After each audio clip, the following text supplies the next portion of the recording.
Welcome, folks. It's been quite a while, I think, since I've actually done a finds or pickups video. I've actually had 3 record fairs since my last one. So I thought it was about time I got through some of these. A lot of these I haven't even had a chance to listen to. I've been really busy this last few weeks. So let's get on with it. I'll start with the items I got at the Kendall Record Fair, which was on the bank holiday weekend. Now, I'm not usually one for buying very expensive original pressings. Not because I don't want to, but because they're usually quite expensive. But there was a new seller at Kendall. Came over from Middlesbrough, I think, who had loads of great stuff. Half of it unpriced, which is always a big warning sign. But I picked up this album from him, and it's Colosseum's, I think, second album, Valentine Suite.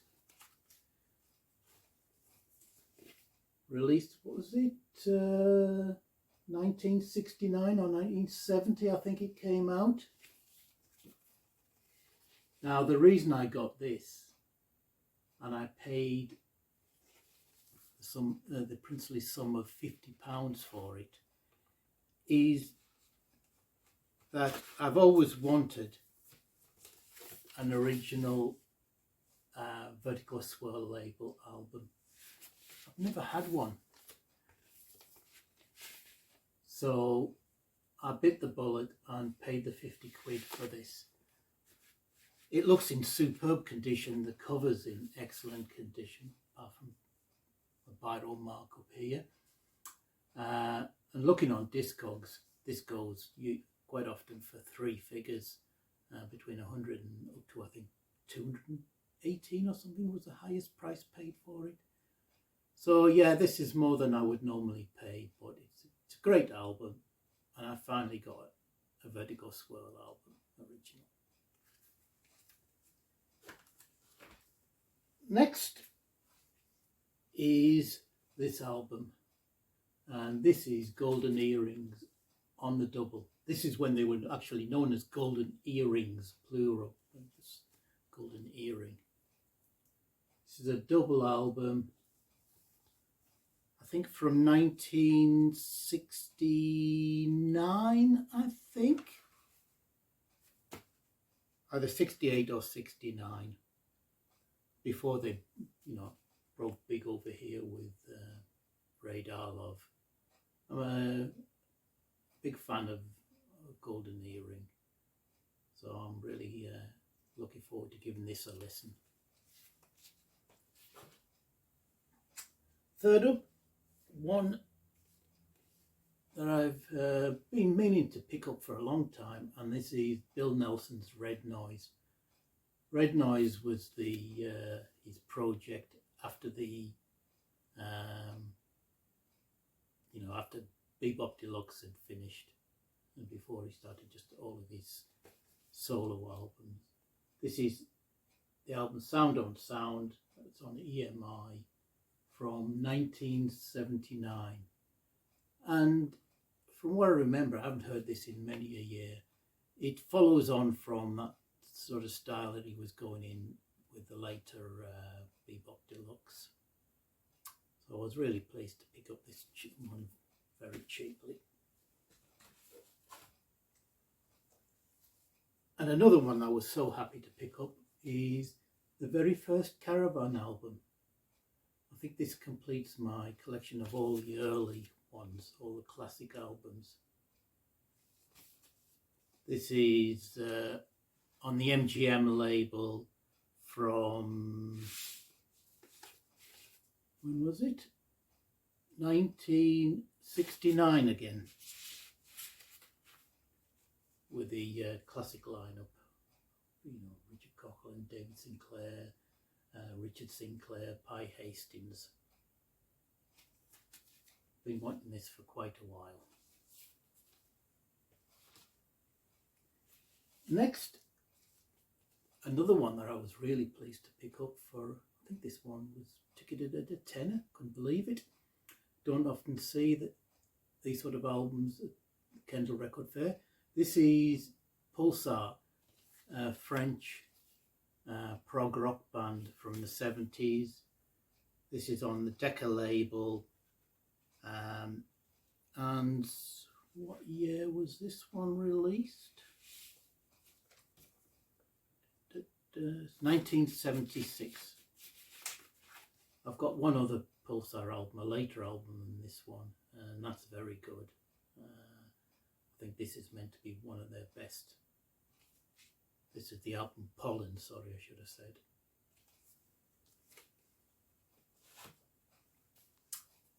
This is the James Gang with their album Passing Through.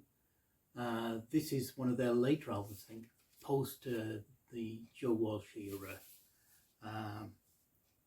I've never heard anything from this period of the band. This is from 1972, with the lead guitar is Dominic Troiano, and Ray Kenner on lead vocals, Dale Peters on bass, and Jim Fox on drums. But I like the early stuff. I'm sure this is going to be pretty much in the same sort of vein. So hopefully it's a good one. And then I got this one, The Spirit of Glencoe. Now I've seen this one on lists and in books for a long time. They're often associated or put down as a prog band. But when you read the reviews, it doesn't sound like it's particularly proggish. More in that sort of country rock sort of veinish. I don't know, but it generally gets good reviews. So I'm hoping this is a good one. It was a really cheap price, so I thought, go for it, give it a go. And finally, from Kendall, I picked up Chicago 4, the 4 LP set. Way back, I never was into Chicago. I didn't like that sort of horn rock, but it's sort of grown on me over the years. And I think their first 2 albums are really excellent. So I've always wanted to find this 4 LP live set. Comes with a nice booklet of photos, concerts listing.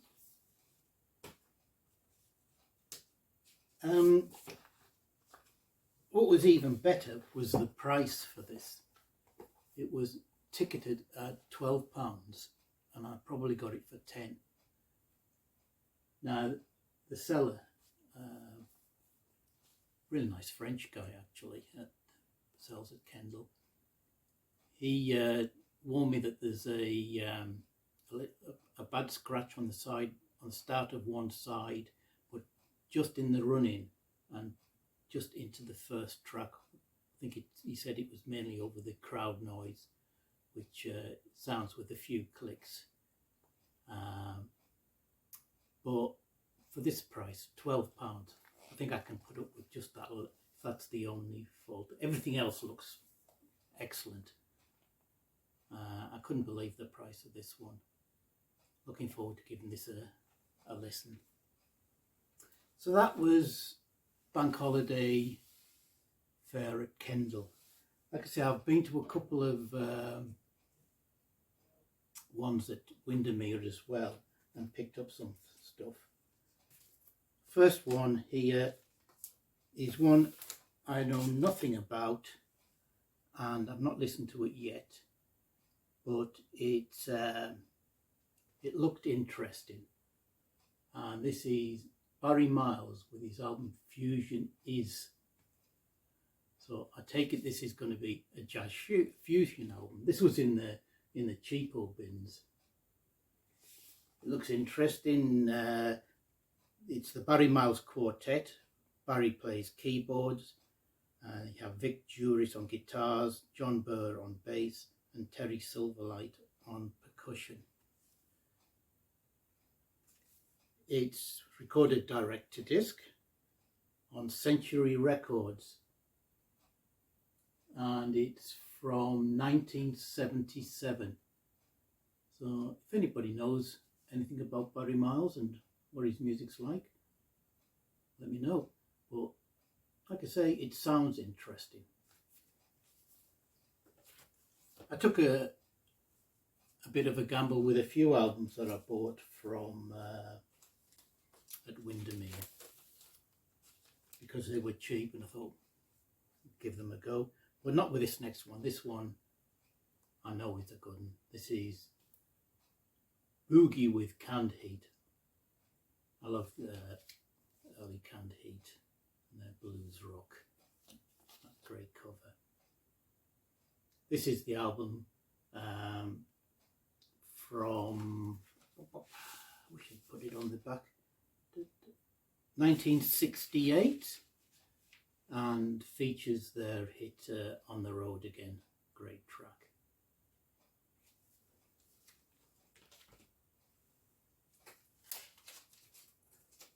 And I couldn't turn down this one because if you've watched my videos in the past, you know I like my label samplers from the late 60s and early 70s. And this is Gut Bucket, which is a label sampler for Liberty Records. This was released in 1969. Seems to be a common theme with these albums, and features acts like Captain Beefheart, Hapshash and the Coloured Coat, Lightning Hopkins, Alexis Corner, The Groundhogs, Nitty Gritty Dirt Band, Papa Lightfoot, not an artist I know, Canned Heat again, The Hourglass, Tony McPhee, the Bonzo Dog Band, Big Joe Williams, Joanne Kelly, and the Ainsley Dunbar Retaliation. So I think there was another one, Son of Good Bucket or something, that came later. But a nice addition to my sampler collection. This one was also in the cheapo bins and I know nothing about, and that's Pot Liquor with their album Levy Blues. It's got a nice cover, not in the best of condition. Inside you've got that. From what I've quickly looked up on my phone while I was there, it's meant to be a sort of southern rock with a Louisiana bent to it. So I thought, for a couple of quid or whatever it was that cost me, worth a try.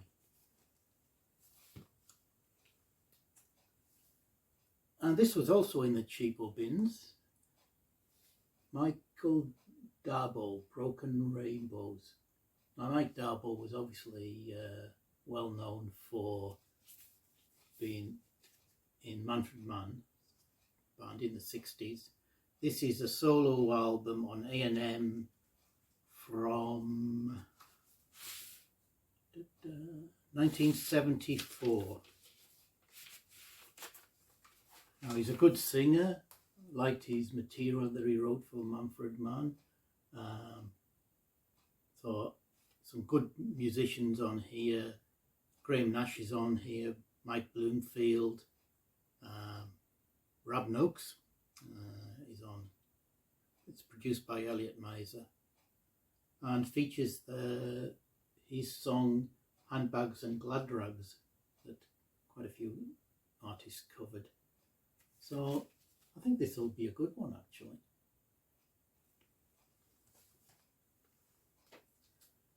another album that I've always wanted for a long time, and that is the Woodstock compilation album, Woodstock 2. I want the first one as well sometime. I see a lot of these in the fairs, but they're usually quite badly knackered. People never seem to look after them that well. But this one looks pretty good. So I was pleased to pick up this. Again, I think this cost me a tenner. It's a triple album. It's one featuring Hendrix, The Airplane, Butterfield Blues Band, Joan Baez, Crosby, Stills, Nash and Young, Melanie, Mountain, and Canned Heat again. So yeah, glad to pick that up. Next, one I have given a listen to, and this is a really good album. Chicory has returned to forever with Where Have I Known You Before? On the Polydor label from 1974. Now, I've got 3 or 4 Return to Forever albums, my favourite being Romantic Warrior, and I think this is, after Romantic Warrior, the best one. Totally instrumental, excellent jazz fusion.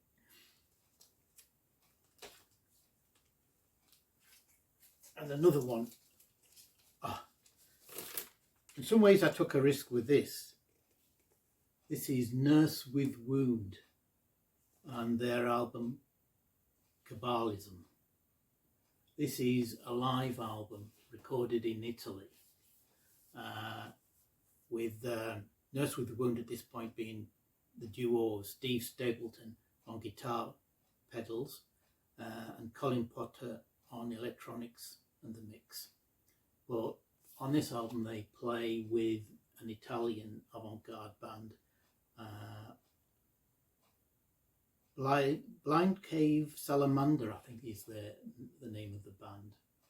A trio of Paul Beauchamp on electronics, musical sword, Julia Kent on cello, and Fabrizio Modonese Palumbo on guitar and electric viola. Now I've tried Nurse with Wound before. I bought I think the first 2 albums many years back, but at that point it was just too much for me. Their industrial avant-garde sounds I just couldn't take. But I've wanted to retry their stuff, and I had a quick look up on my phone while I was there and saw that this was more of a drone album, and it's a superb actually electronic drone, 2 sides. I really enjoyed this album. Now whether I'll still like their more noisy avant-garde out there stuff, I don't know. I would still like to try them, but I was pleased that I didn't make a mistake in buying this one. Excellent.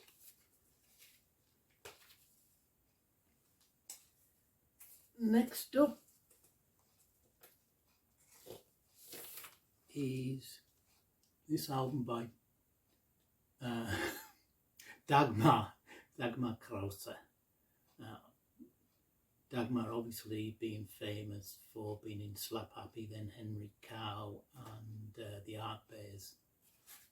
And this is her album of songs by Brecht, Weill and Eisler. I actually saw her live performing a lot of this sort of material in Manchester many years back, and it was excellent. And this is really good,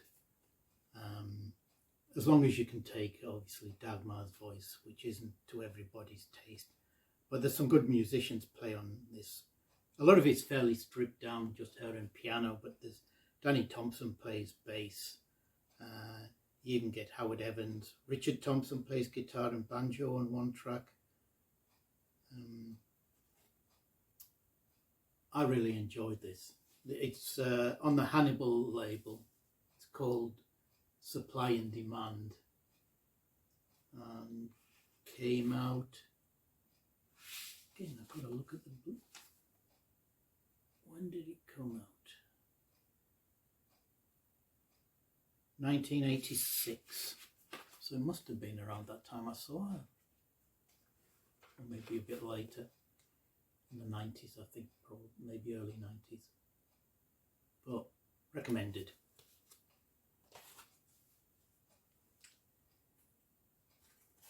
And one I did take a chance on, because I'd never heard of the guy, and this is Matthew Ellis with his album Agai. I like the cover. It was in the cheapo bins again. But what attracted me was the fact that there were some really good musicians playing on here. Chris Bedding plays guitar, and some really good guitar on it. Clem Catini on drums. Leslie Duncan he's on here doing backing vocals. It's on the Regal Zonophone label. Now his real name was, sorry, did I say Michael Ellis? It's Matthew Ellis on here, but his real name is Michael Cox. He did 2 albums for Regal Zonophone. There's a 3rd album which was basically for the US market and was a compilation from these 2. He's a really good singer-songwriter. This is, I really enjoyed this album. It's probably not Premier League standard, but good high championship level singer-songwriter. This is from 1971. He did another album in 1975 under the name of O.B. Clayton, but then he became an editor for Oxford University Press and eventually became a best-selling author. He wrote a biography of the great English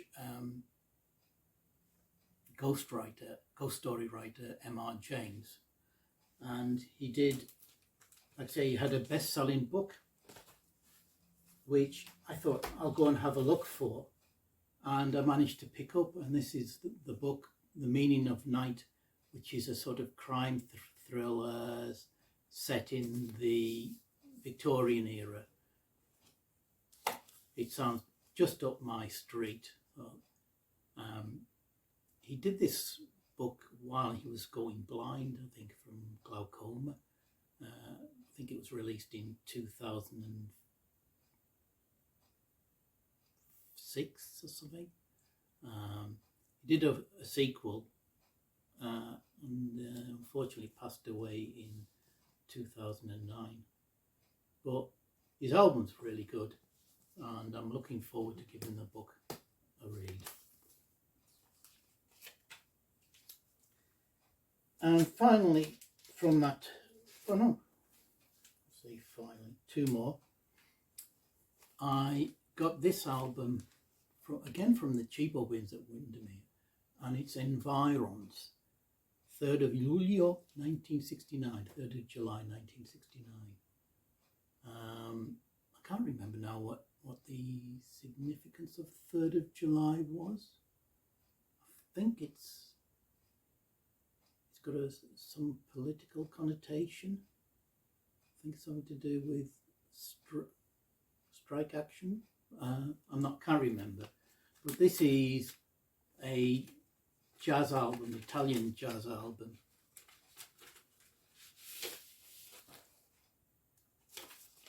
There's the label. Inner Shear Records. It comes in just a wraparound paper cover.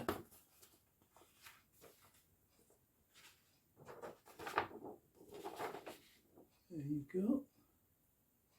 And this is really good. I mean, it's quite a mixture of jazz styles, from more standards like My Funny Valentine, the Rodgers and Hart track, to a version of John Cale's Close Watch, and some more fusiony jazz and some more avant-garde stylings. Never heard of them, and if it hadn't been, I think, a fiver, probably wouldn't have picked it up, but I'm glad I did. It's really good stuff.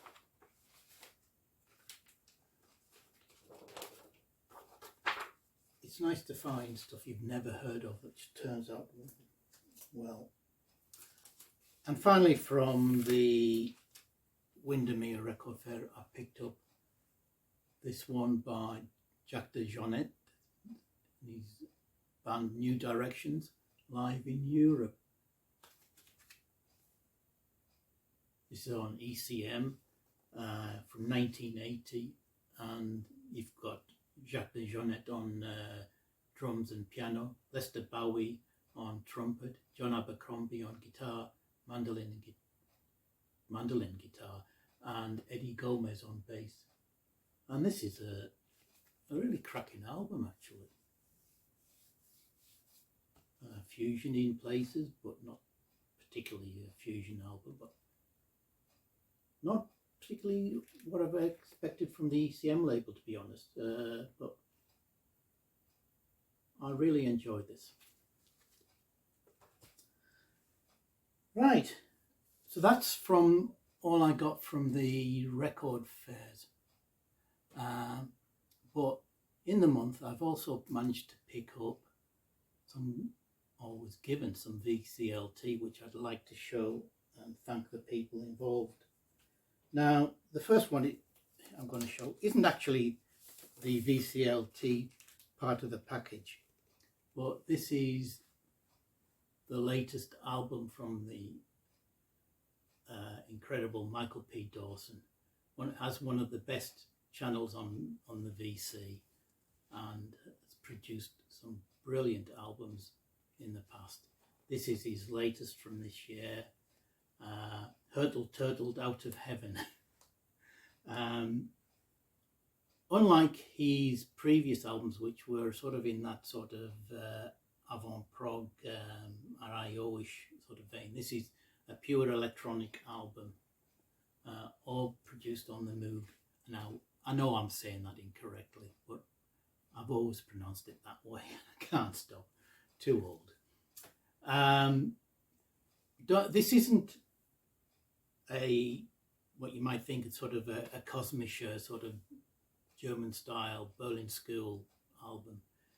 It's more in that sort of, I think in that sort of avant-garde early American electronic school, and it's has a what do you call it? Oh, I can't think of the word. It says, in memory of Pauline Oliveros, who showed me the ropes. I think Michael studied under Pauline. I've heard of Pauline a lot in my readings, but I have, to my shame, I've never actually heard any of her music. But this is meant to be influenced by her, and I think some of the other musicians that were associated with electronic music in America at the time, people like Morton Sabotnik.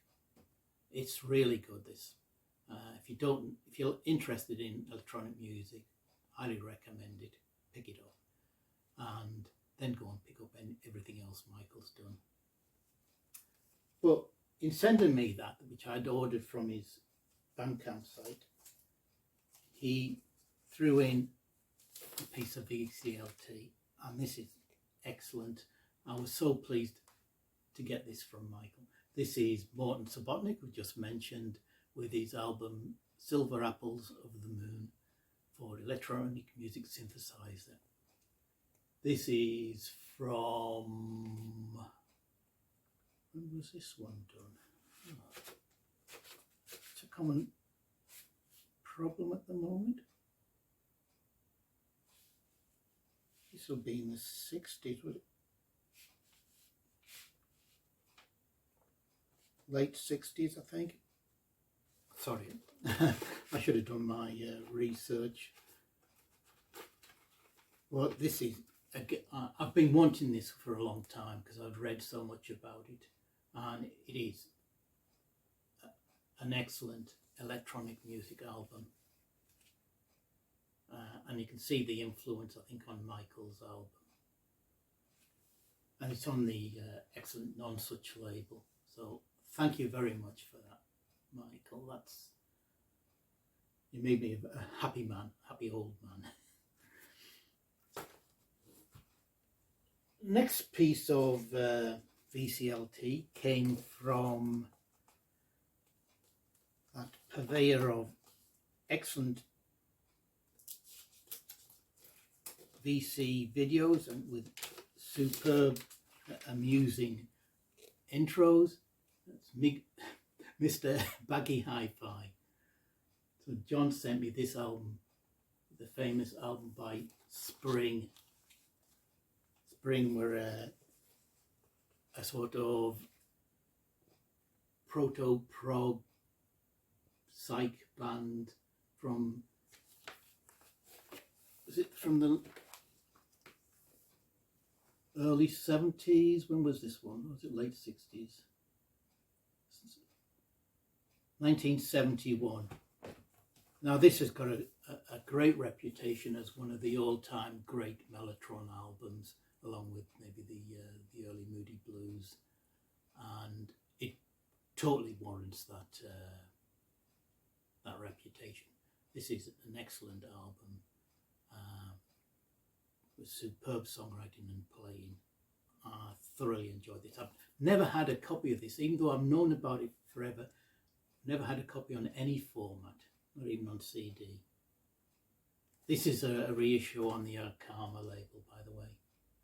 So another sort of grail that I've managed to obtain thanks to the kindness of the VC. Thank you very much, John. And finally, more VCLT. This is from 3 CDs from Richard the Vinylizing Progger, the purveyor or promoter of all things Norwegian. He sent me these 3 CDs. The first is this one by Nils Petter Molvar, who is a Norwegian trumpeter who sort of fuses jazz with electronics, modern style electronics, beats and glitches and stuff. This is his album called ER, which I think is taken from the fact that most of the track titles finish with ER, like hover, sober, softer, darker, feeder, water, dancer. This is probably the sort of thing that I wouldn't have liked a few years back because of that sort of whole sort of